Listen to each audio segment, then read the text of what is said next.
Hi, welcome to Fiberchats. My name is Irina. I'm the host here. My guest today comes from Canada, Kate Atherley. Welcome to my channel. Thank you so much. Thank you for inviting me to spend some time with you. It's a joy. Oh, my pleasure. We've met actually in Toronto recently, and it was so much fun to chat with you and look at the magazine you produce. And we'll get to all of it in a second. Yes. But before we start with that, can you tell me, like, when did you start knitting? Who taught you knitting? Goodness. Let's go back. Yes. Way back to my origin story. Yes. It's funny. I don't remember actually learning to knit. I used to spend a lot of time with my grandmother. When we still lived in England, and my maternal grandmother was a knitter and crocheter of great talent, and she was a lifelong knitter and crocheter. And we were a big family. I have 5 older brothers, and I spent a lot of time with my grandmother. I think I really, I enjoyed the one-on-one time with her. I was the youngest. It was a special time for me. And there was just always yarn. She always had needles, and there was always a project or two on the go. And whether I picked it up just through watching her, whether she actually taught me, I don't know. But so I've been knitting since I was probably 5 or 6. Yeah. Do you remember some of your early projects? Oh, I do. And this is a funny one. So, and I will date myself with this one.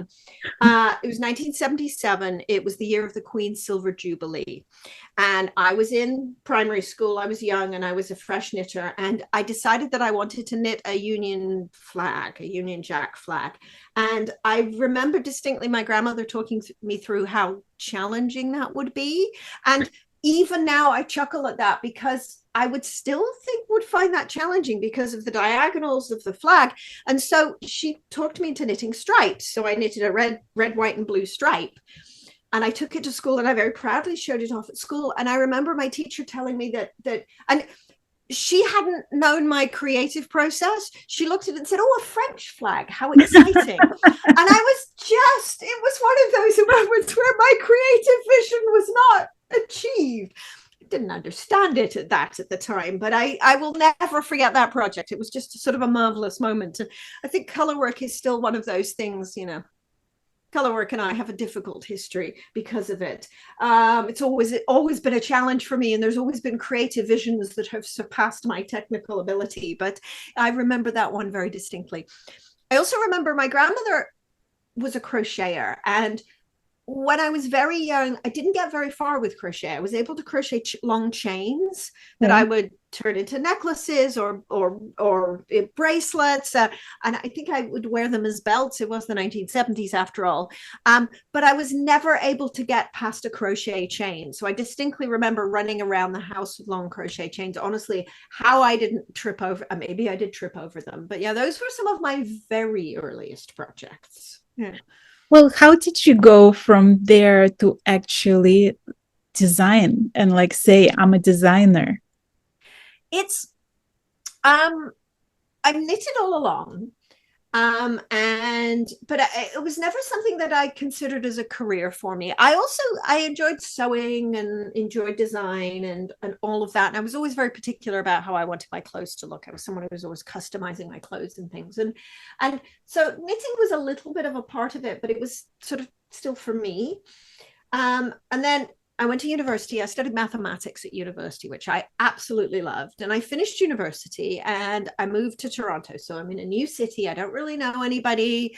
It was the winter. It was cold. And I happened to be living around the corner from a truly excellent yarn shop, Romney Wools, still around, which is marvelous. And I sort of wandered by on a cold winter's day and thought, I should do some more with this knitting stuff. And so, until then I'd been casual on and off, pick a project up periodically, put it down again for a while. But I walked into Romney Wools, and what really got me was the wall of sock yarn. Because it's not just one section, it's a wall of sock yarn, and it's an utter delight. And I remembered being told that my grandmother had been a sock knitter, and I thought, and we'd recently lost her, and I thought I need to honor my grandmother by learning to knit socks. Bought a sock knitting book, and in that way that I think you do when you're young and you're in a new place and you don't know anybody, I cooked up this project. I was going to knit my way through this sock knitting book. You knit the first pair, didn't quite work out, didn't quite fit right. Knit the second pair, they look nicer, still not fitting me right. Pair number 3, pair number 4, pair number 5. My friends were doing well for gifts. None of them fitted me. And the penny dropped. And I thought, at this point, this isn't a problem with my knitting. This is a problem with the patterns, because the patterns all came in women's medium. Right. And I have a smaller foot than average, not tiny. I wear about a size 6 sort of North American shoe size, of 4 in the UK. And it had never occurred to me that sock size would matter, because when you buy socks in the store, it doesn't matter. It tends to be done by gender. There's a woman's size and there's a man's size, and that's the end of the story. But all of a sudden I'm thinking, hang on, because they don't work right if they don't fit you, if they're too small or they're too big a hand knit sock. So I started actually using my degree in mathematics for good. I'd been working in software, which was fine, but this is way more fun. I started calculating and working out and architecting socks to fit me. And that was really the genesis of it. At that point, and at some point it occurred, I guess this is designing. At the same point, I started teaching in a yarn store in Toronto. And I was lucky enough to meet Amy Singer, who had recently at that point established Knitting Magazine. And it all just sort of came together. I started writing about sock knitting. I started designing sock patterns. And I was the technical editor specifically for socks for a while. That was my specialty. And so that sort of kicked everything off. But once you've got socks, mittens, happen. And then, of course, because it's very cold outside, we need hats and garments. And it just kicked off from there. But really, I like to say this entire career is because I have small feet. Yeah. But you know what? It's funny because I watched some of your interviews, and it's like what I laughingly call food fetish. You took it to the whole other level. You did a study of 500 people, measuring every measurement of their feet. Yeah. Well, because I knew that I didn't have this mythical woman's average foot, but I was still encountering sock patterns that would come in one size. And in many cases, people would design, and we do this. You design what fits you. You design what works for you, and what works for you in size, but also in style and in many different ways. Of course, we're led by our own preferences and our own tastes and our own, frankly, measurements. And I was working with designers who also didn't really know about how big feet were. And so I thought, well, hang on, let's answer this question. And I was given a marvelous opportunity. So in 2011, Stephanie Pearl McPhee ran an amazing event, the Sock Summit event, which was held in Portland, Oregon. And it was an event, a conference all about sock knitting. And what I did was I used that to kick off a survey. And I had over 500 people send me detailed foot measurements, not just one, detailed foot measurements. And I, again, using my mathematics for good, I crunched all the numbers and I learned an awful lot about feet. I learned an awful lot about sock patterns, and learned an awful lot about design as well. And some things it illuminated for me. One of the things that I was talking about it when I was teaching a class just last night. If you're a sock knitter, it's one of those things that you understand, but maybe you've never explicitly thought about. When you're making a sock, you've got a stitch count for the leg. It might be 56 or 60 stitches or whatever it is. And then you have a stitch count for the foot. And they're the same generally. And for a very long time, I believed that it had something to do with how the heel worked. Like that was necessary for sock architecture, for sock structure. But it's got nothing to do with that. The reason that we do that is because for most people, that works with the shape of their foot. It's fascinating. And it was one of those moments looking at these measurements that just completely illuminated so much for me. For the majority of adults, the circumference of your ankle, just around the narrowest part of your ankle, is actually pretty close to the circumference of your foot around the ball of your foot. And so that's why socks are usually the same stitch counts there, not because it's needed for the heel. And so that was, that's another kind of mind-blowing moment about, well, I can customize if I need. Because really what drives me is I think that if we're going to spend the time and the energy and the creative energy and the love and the yarn, and let's be honest, the money, making something for ourselves, because, and again, we don't do this to save money. If we're going to do all of these things, and I'm sure we've all had this conversation, somebody on the bus, what are you knitting? I'm knitting a sock. And they think they're so funny. You can buy those in the store, they say. Yes, thank you. Thank you. Yes, nobody's ever said that to me before. But if we're going to spend this time and invest the energy and the love and the creative energy and the joy of it, I think they should be perfect, these things that we make for ourselves. They should fit us perfectly. They should meet our requirements exactly in terms of color and how they feel and how they look. And so that drives me. And it started with socks, but it proceeded to mittens and hats. And I spend a lot of time talking about garment fit as well for the same reason, because we have within the power of our hands as makers the ability to make things that are perfect for us. I want to ask you about that, because nowadays more and more people design size inclusive design. Yes. Yep. And it wasn't so, a few decades ago. Like usually, like if you look at the vintage books, there was one size, and somehow our grandmothers and previous generations could go by these like minimal instructions and make something fit them. And I think like somewhere along the way, we sort of lost that ability a little bit. And now we're coming back to that. And I often think about like, when people teach classes, we didn't go to university to teach knitwear. You went to university to study math. I went to university to study engineering. So there is this a little bit of imposter syndrome of like, well, do I really know it? Or is it just my intuition that guides me through this process? And now I'm sharing my intuition with all these students, but is it really the right way, right?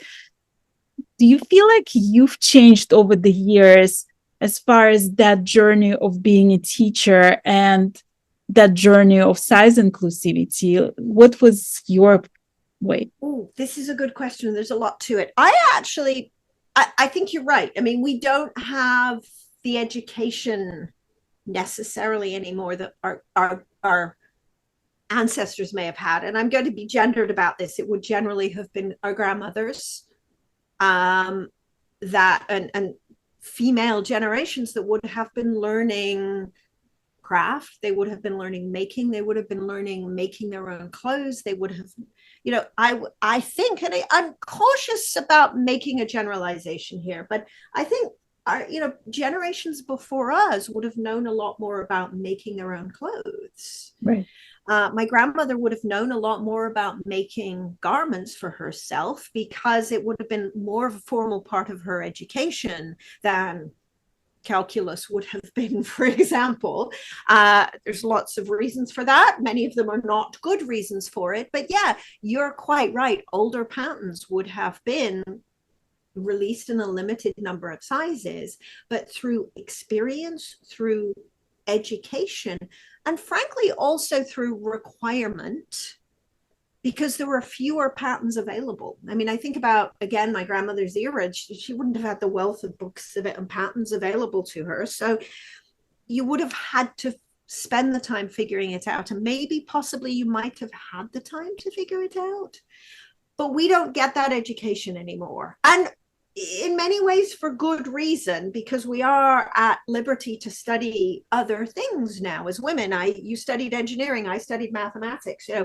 Although I took basic sewing classes in school, it wasn't the same thing at all. And so we don't have as much of an understanding of that. I think the current generation, what I did was, and I knew I didn't, I spent a lot of time as a teenager sewing, and I made some things that really didn't work, and I made some things that did work. Not motivated by my sewing classes in school, but it was very much a self-taught kind of journey. And I spent a lot of time reading and educating myself. And I actually took fashion design classes as well, because I realized that there was knowledge I was missing. And so I'm lucky enough to live quite close to George Brown College here in Toronto, and they have a fashion design program. So I took classes to back up the knowledge that I had through reading. And there's a lot of books behind me, and there's a lot of books about garment structure, and there's a lot of books about tailoring, and there's a lot of books about beyond knitwear, because we need to know that, I think, as knitwear designers, because you can't just work from a formula. There are absolutely formulas for calculating, for creating a sweater, but I don't think a formula-driven garment will ever truly fit a body, because it's not going to reflect the realities of the body. And so, there's this really important movement towards inclusivity in sizing. It's so important, and I'm so glad that we're having these conversations. There are some challenges associated with that. One is that, of course, you can't just use these formulas to create these garments, because these formulas tend to be very symmetrical, and the human body is at the very opposite of symmetrical. At a very simple level, as I have a body with breasts. There's more of me in the front than there is in the back. In many ways we are not symmetrical, and so you've got to get a good understanding of garment structure. You've got to get a good understanding of the calculations, but we also have to have reliable data about body size. And, similar to what I did with the foot measurements, we need to have more detailed information about how bodies are shaped and sized, because you can't just apply a multiplier. You can't just take a sweater with a 40 centimeter finished chest and apply a multiplier of 1.2 and have it magically fit somebody of a different body size. That's not how bodies work. You've got to understand, for example, how shoulder width scales, and you've got to understand how a armhole depth scale. And you also, there's a lot of different things that we need to take into account. So it's such an important discussion, and it's so important that it's happening, and designers are being more inclusive about the sizing range. And there's going to be some missteps in that. We're going to see some patterns that are not necessarily graded appropriately. And it's not just in larger sizes, but and as somebody who's not very tall, I see problems in smaller sizes all the time too. Right. Sleeve length will never be right for me. This is something I've come to grips with. It's frankly one of the reasons I learned to sew when I was a teenager. I gotta get the sleeve lengths right. So we need good data sets for that. And Kim McBride-Evans is doing incredibly good work on gathering and publishing data sets for body sizing, upon which designers can build their designs. So we need good data sets. We need designers who have really good understanding of sort of garment structure and strong mathematical skills. And I think we also need to be, it's interesting. I'm in two minds about this, because I love to see garment patterns that have broad ranges of sizes. I think that that's super important. But I think we also need to be honest that I think it's still okay to have a garment pattern with a narrower range of sizes if it's a garment structure that works for particular body size or body proportions or body shape. What I'd love to see, though, is garments that might specifically be calculated for people who might be in an outlier size range, whether it's a larger size range or a smaller size range. Or I'd love to see designers who are calculating garments specifically, for example, for bodies with breasts or bodies without breasts, and really taking advantage of, instead of trying to have one shape that works for everybody, let's take advantage of that ability to create something perfect and have designs that say this design works really well on a body that has broad shoulders and is quite, straight in the body, or this particular design works really well on a curvy figure, or these particular designs are calculated for people who have larger chest circumferences, or these particular designs. So, inclusivity can be within an individual pattern, or it could be a range of patterns. But either way, it's important that knitting is accessible, crafting and making is accessible to everybody, no matter how your body is sized or shaped. I looked on Ravelry and you have over 400 designs there. How did you change? How did your pattern writing changed from like your early patterns to what it is today? Is it easier with all the knowledge that you accumulated over the years, or is it more complicated because of that knowledge? Oof. Depends what I'm designing. My earlier patterns were my very, very, very earliest patterns. Some of them came in a single size. A lot of those I've made unavailable now, so people can't get them. A lot of them also, came in. The sizing range was motivated by my personal measurements as well, and so you learn a lot about yourself as you become a designer. In that, and I understood I'm not very tall. I knew that. I know I have smaller feet. I know that from shopping in the stores. But things I didn't understand necessarily or explicitly was I have a slightly smaller head than average. I could probably have figured this out. This isn't a surprise. This isn't a radical thing to say. But when I'm creating a hat pattern that fits me, it's not necessarily going to fit everybody else. Right. And so, it was important for me to be able to kind of get access to measurements for other people, so that I could offer a broader range of sizes and be more inclusive in my approach. And because it's not just good for the knitters, but frankly, it's good for the designers to be inclusive as well, because it gives you a broader range of people to promote your patterns to. So it's a win for everybody. So a broader range of sizes, was an evolution for me. And I think it is an evolution for a lot of designers as well. And pattern writing and the quality of the instructions is something that's very important to me as well. And this comes from my professional background, because I didn't immediately become a knitwear designer. I spent over 15 years working in the technology industry, and I did a lot of product documentation and customer support and technical writing, and I brought that into knitting as well. And I personally love the challenge of writing the instructions. I love the challenge of pattern writing, and it is a challenge. Pattern writing can be very, very difficult in the sense that it's hard to write your instructions and in such a way that they're going to make sense to everybody, because I know what I did, but I have to make sure that those instructions are clear to everybody else, and we don't all think the same way, and we don't all interpret instructions the same way. And so I've also become a technical editor, and have been working as a technical editor now for a long time. And it's something that's really important to me, is about the quality of those instructions. Because, and when I teach pattern writing, and I've published a book about pattern writing, it's the quality of those instructions. It's not just about the quality of the designs and the attractiveness of the designs. Absolutely, that invites people into knitting. They see the beautiful shawl that's on the Judy behind you, and, oh, I want to make that.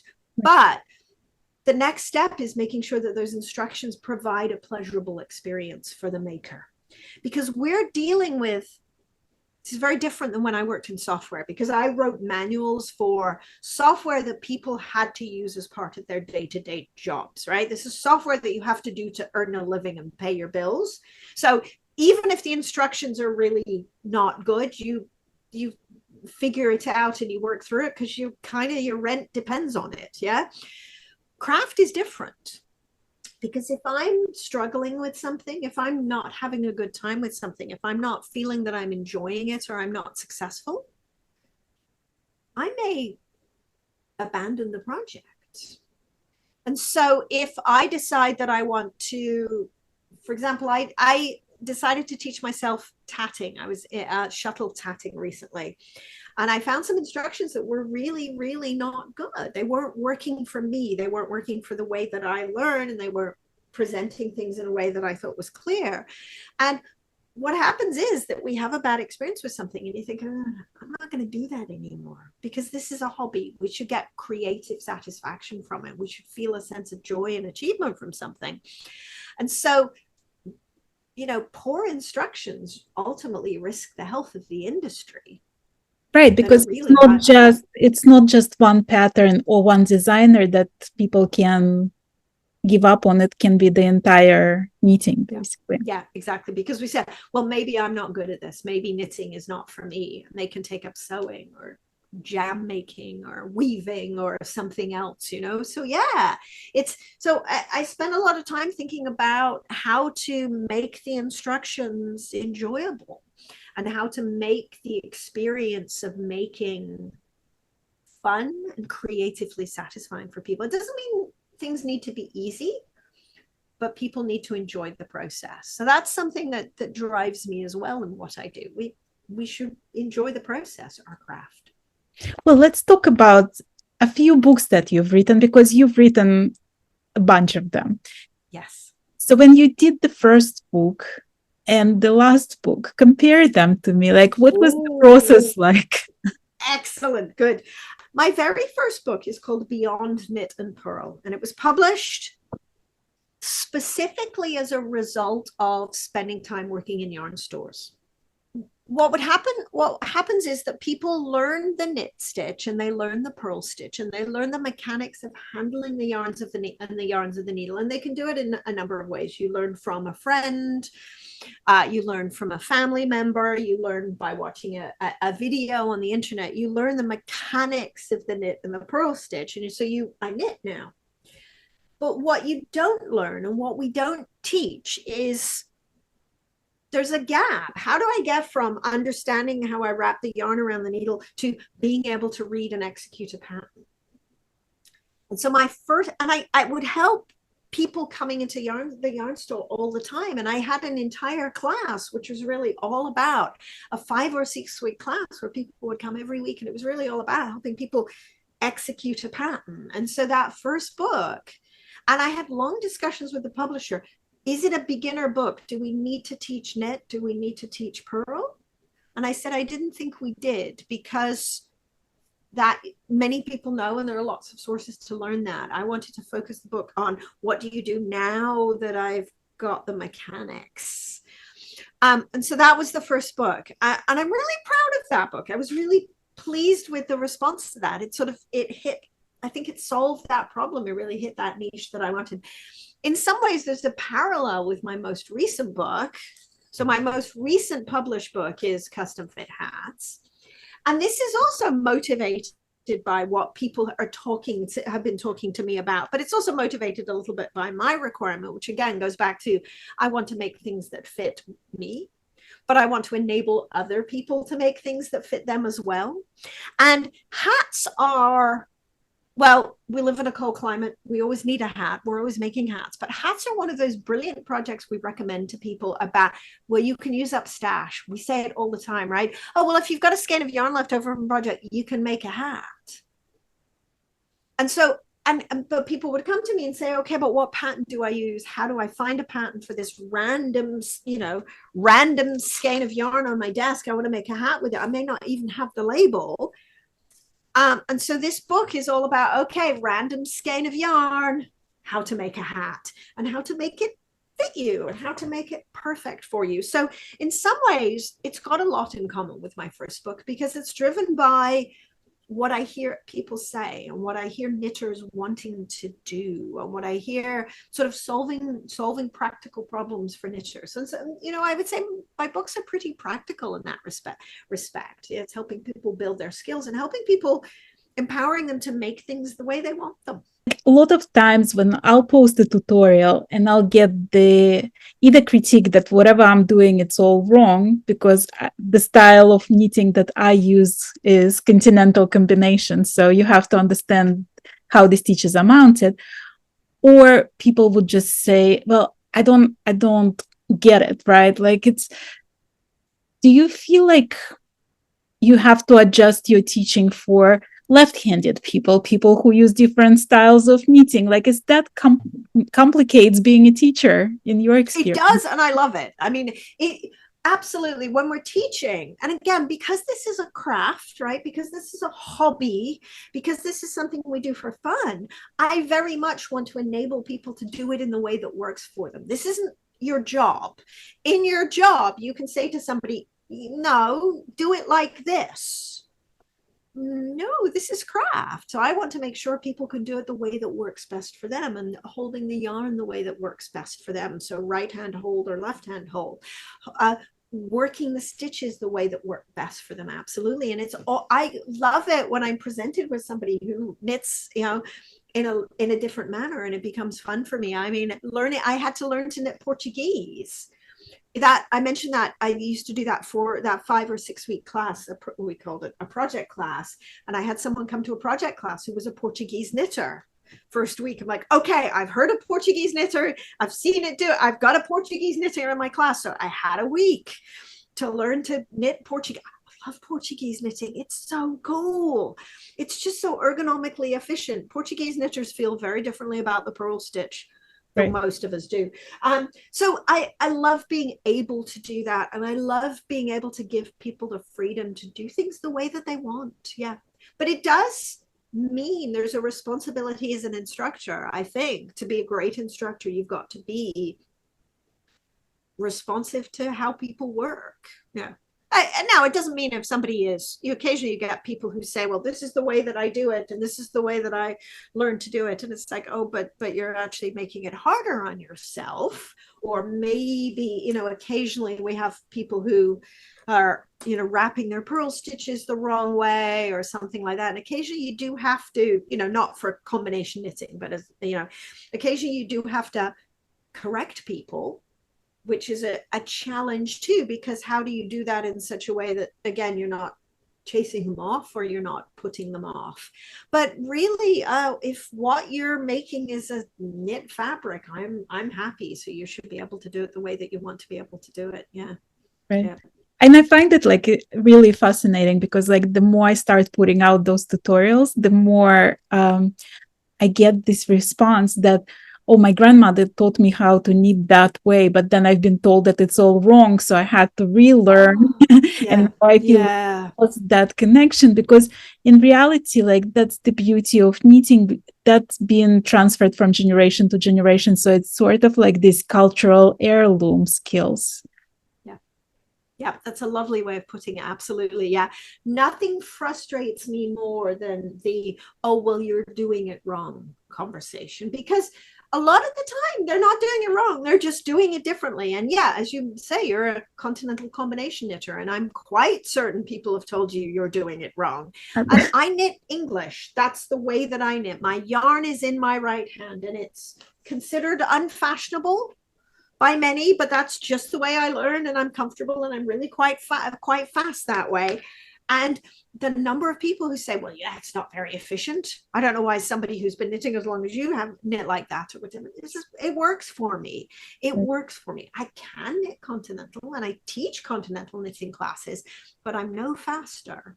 So, you know, it's, yeah, there's no, I'm not going to say there's no wrong, because there are times. And there was a woman who once came to my classes, and she was pulling her yarn so tight that she was bending her metal needles. That's someone who needs some gentle redirection. So it's not that there's no wrong, but we need to stop telling people they're doing things wrong when they're not, when they're just using a different style. It's yes, very frustrating. So on your behalf, I'm frustrated, because I imagine you, as someone who knits in a method that's less common in North America, I bet you get lots of comments.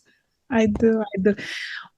Let's talk a little bit about how you got into publishing, because it's one thing to have your books published, but now you're publishing others.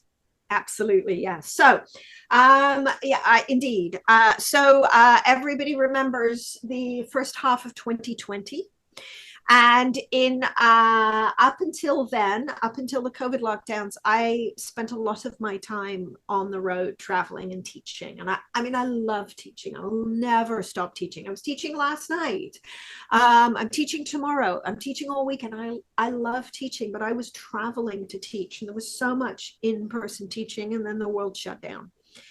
And it wasn't clear how things would pick up again, and when we might be able to travel. I'm grateful that we can teach online, and I love teaching online. It in fact has a lot of advantages. I've got a document camera that I can show close-up images. It's marvelous, but lost the ability to travel to teach, and therefore lost a lot of my income. And I was talking to a good friend of mine who was also a traveling instructor, and she's a crochet instructor, Kim Worker.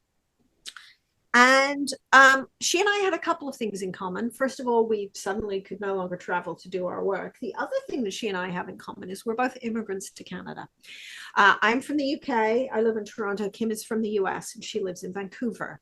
And we both remarked that we spent a lot of our time traveling elsewhere.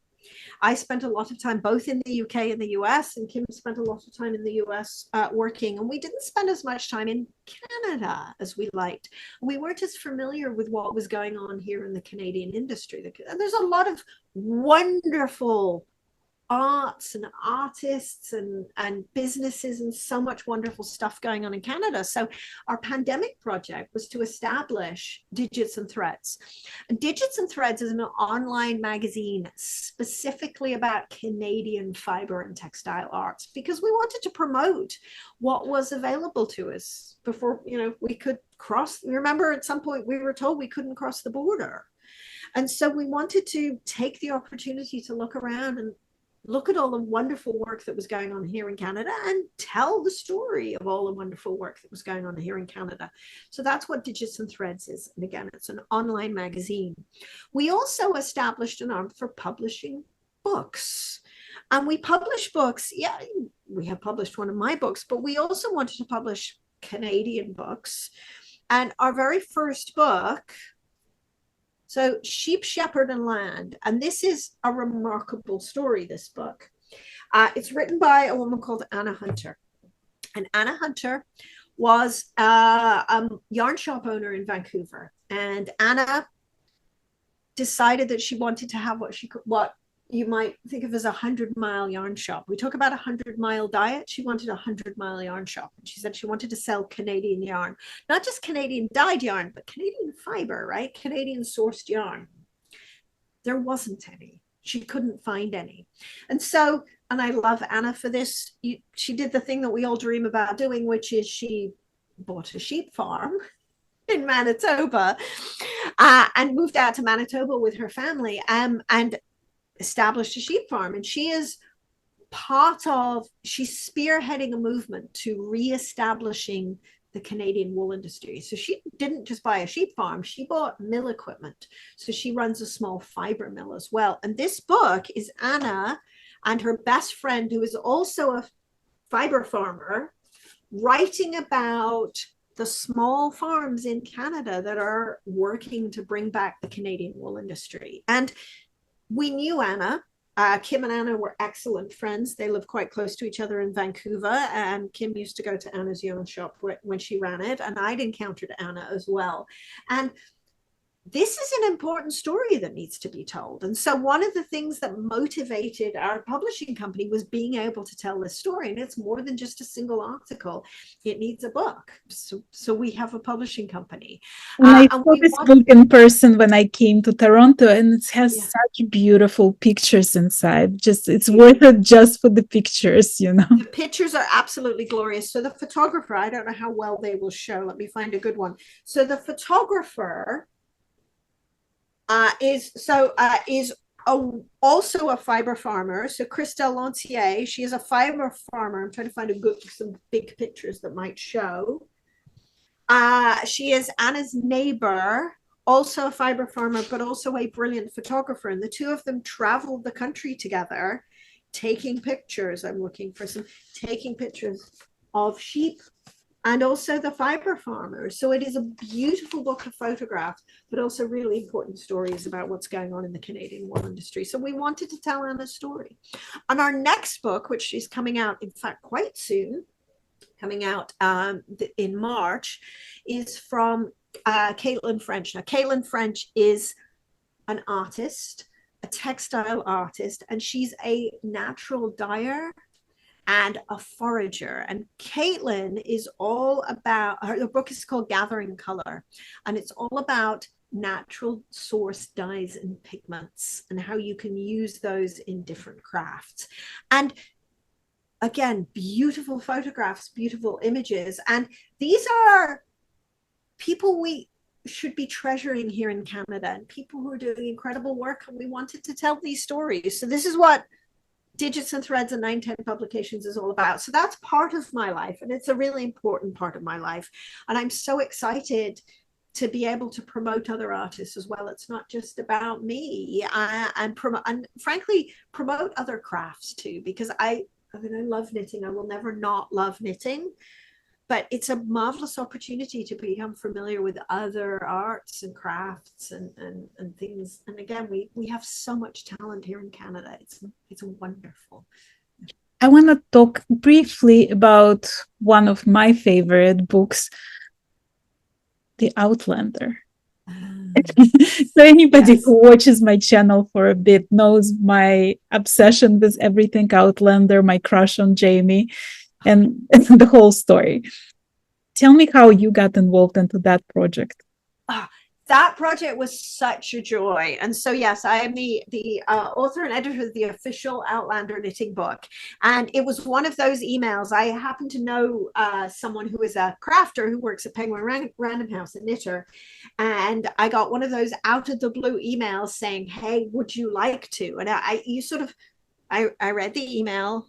And you kind of, is it April the 1st? Am I being tricked? Is this a trick? Really? First of all, an official Outlander knitting book, and you want me to do it? And yes, of course, oh goodness, I agree with you about Jamie. So yeah, what a joyous project to work on, because the enthusiasm and the love, I mean, Outlander is special in a bunch of different ways. First of all, it's just great to watch. It's really engaging, and it's lovely, and it's beautiful, and the scenery and the people and everything. But the textile art and the costumes, and I love watching things. And sometimes I will watch movies that are terrible or TV shows because of the costumes. I do too. Yeah, mercifully with Outlander, it turns out to be a good series too, so it works. But the show itself was glorious to watch. And then the idea that we could take that and run with it. And it was so great to work with designers who were just as excited and inspired by it as I was. So yeah, what a special opportunity. That was absolutely marvelous. And it was just, yeah. And I received so many brilliant ideas. It was, it was hard to pick them. Some of the projects in the book are some that stick quite close to things that we saw in the shows, the shawls and the cowls and other things. And some of the projects are very much inspired by, and so there's socks inspired with cables that were inspired by some of the architecture we see in some of the, it's great. It's great. Do you have a favorite pattern from that book? Oh. You know what? It is the socks. There's a Juan socks. They're marvelous. I absolutely love them because I am a sock knitter, and the pattern stitches are just spectacular. Yeah. So what's else in the works for you for this year? So for me personally, I've got a couple of things coming up that I'm excited about. So I'm going to be teaching at Knit City in Toronto in May, which is great. I love the Knit City events. I've been going to them in Vancouver since they were established. I was at the very first one in Vancouver, and I'm really excited that they're coming into Toronto because we've sort of been missing a good large-scale yarn event here in my home city. So really excited about Knit City. And I've got a full slate of classes there. You can check out the website for the information on that. In addition, I've got what will be I can't believe it, my 10th book. We're working on my 10th book. My 10th book is don't have a great title for it yet. It's tentatively titled Math for Knitters. This is why it's good to have a business partner, because Kim is very good at coming up with titles that are, I tend to do the plain titles. She comes up with the good titles. And my Math for Knitters book is really just taking the customization, my sort of drive to enable people to customize one step further by teaching them the mathematics behind working the patterns, but also adjusting the patterns too. And so there's sort of two sections to the book, because I've been teaching a Math for Knitters class for a long time, and we see math used. Obviously there's so much mathematics in knitting, and I see knitters sort of take a journey in the way that they use mathematics in their knitting. The first way that we use our mathematics in our knitting is just in reading and executing the patterns. And, so the first half of the book is things like how to understand and what to do when it says decrease 10 stitches evenly across, or, work and increase every 10 rows 16 times, or distribute buttonholes evenly. So the first section of the book is all about that kind of thing. And then the second section of the book is all about making your calculations for adjustments and understanding and working with gauge, and helping people understand garment fit and adjustments and because it's all, ultimately at the end of the day, it's all arithmetic. And so that's the book that I'm working on. And I don't yet have a firm date for that, but my manuscript is with my editor. So look for news on that a little bit later this year. That's so exciting. I hope I'm going to get to see you in Toronto. I'm sort of hoping to get there. It's not 100% confirmed yet. There's my schedule. I hope you can come too, because yeah. And those events it's just so joyous, especially because of the time that we spent not being able to travel.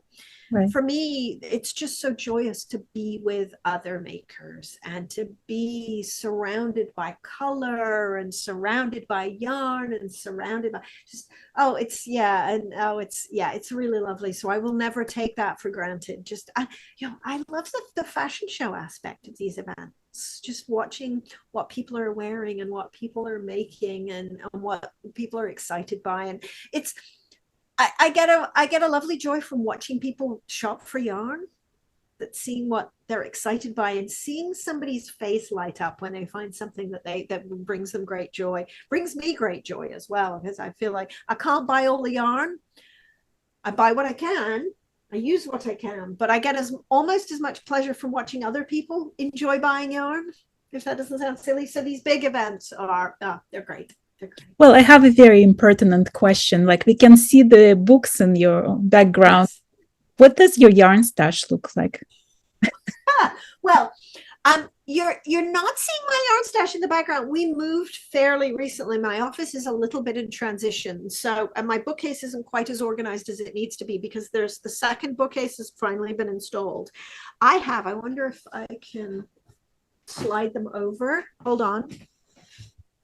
No, you can't quite. You can see the bottom of it. So do we not have a house full of these? Yeah. So I tend not to keep my yarn sort of in open storage. I keep all of my yarn in those plastic tubs. And I've got, let's see, in view, I've got 1, 2, 3, 4, 5, 6, 7, 8, 9, 10, and there's a couple more, so 10 or more of these plastic yarn tubs. I mean, there's a few bits and pieces loose. So it's enough to survive until Knit City, Toronto. Oh yeah, I'll survive. I'll survive. Yeah, I mean, and there's, there's also empty space in some of them. They're not all completely full. But yeah, I'm always looking for new stuff. Yeah. Well, I hope to get to see you soon. And it was so lovely to meet you in person and to take a look at that book. And you guys can check. I'm going to put all the information about Kate in the description of this video. So give her a follow, check out her books, and say hello from Fiberchats. Absolutely. And thank you so much for this opportunity, Irina. It was a joy to spend time with you and to get to talk about our favorite thing. And I do hope I see you in Toronto in May. So. Thank you. And thank you for being my guest today. Thank you.